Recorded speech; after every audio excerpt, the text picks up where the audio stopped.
FIFA ലോകകപ്പിലെ ആവേശകരമായ pre quarter പോരാട്ടത്തിൽ പരാഗ്വയെ എതിരില്ലാത്ത ഒരു ഗോളിന് തകർത്ത ഫ്രാൻസ് ക്വാർട്ടർ ഫൈനലിൽ. ജയം കിലിയൻ എംബാപ്പയുടെ പെനാൽറ്റിയിലൂടെ. ക്വാർട്ടർ ഫൈനലിൽ ഫ്രാൻസ് മൊറോക്കോയെ നേരിടും. എതിരില്ലാത്ത 3 ഗോളുകൾക്ക് കാനഡയെ തകർത്ത മൊറോക്കോയും ക്വാർട്ടർ ഫൈനലിലേക്ക്.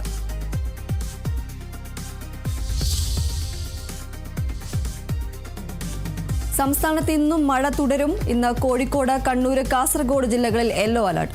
ഒറ്റപ്പെട്ടയിടങ്ങളിൽ ഇടിമിന്നലോട് കൂടിയ മഴയ്ക്കും സാധ്യത. കേരള, കർണാടക, ലക്ഷദ്വീപ് തീരങ്ങളിലെ മത്സ്യബന്ധന വിലക്ക് തുടരുന്നു.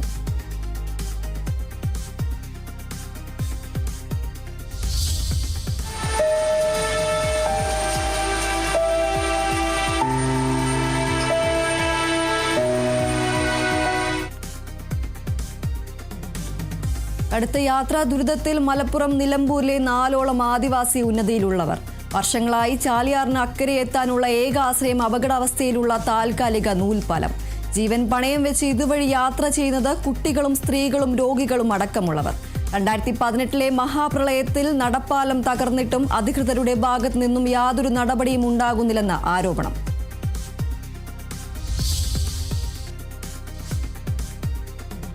പ്രിയദർശിനി സൗജന്യ യാത്രാ പദ്ധതിയിൽ സുപ്രധാന നീക്കവുമായി സംസ്ഥാന സർക്കാർ. പദ്ധതിയുടെ പുരോഗതിയെക്കുറിച്ച് പഠിക്കാൻ വിദഗ്ധ സമിതിയെ നിയോഗിച്ചു.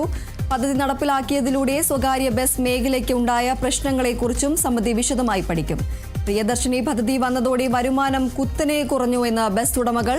ഈ മാസം 13-ന് പ്രത്യേക ചർച്ച.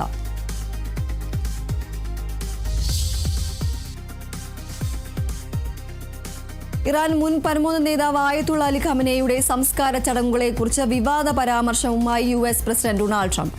ഉന്നതരെല്ലാം ഒരുമിച്ചുണ്ടെന്നും ഒരൊറ്റ ഷോട്ടിൽ ഒരുമിച്ച് ഇല്ലാതാക്കാൻ കഴിയുമെന്നും അവകാശവാദം. സംസ്കാര ചടങ്ങിൽ ജനം കരയുന്നത് കണ്ട് ഞെട്ടിപ്പോയെന്നും ട്രംപ്. ഖമനേയുടെ സംസ്കാര ചടങ്ങുകൾ പുരോഗമിക്കുന്നു. ആദരമർപ്പിച്ച് ലോകരാജ്യങ്ങൾ.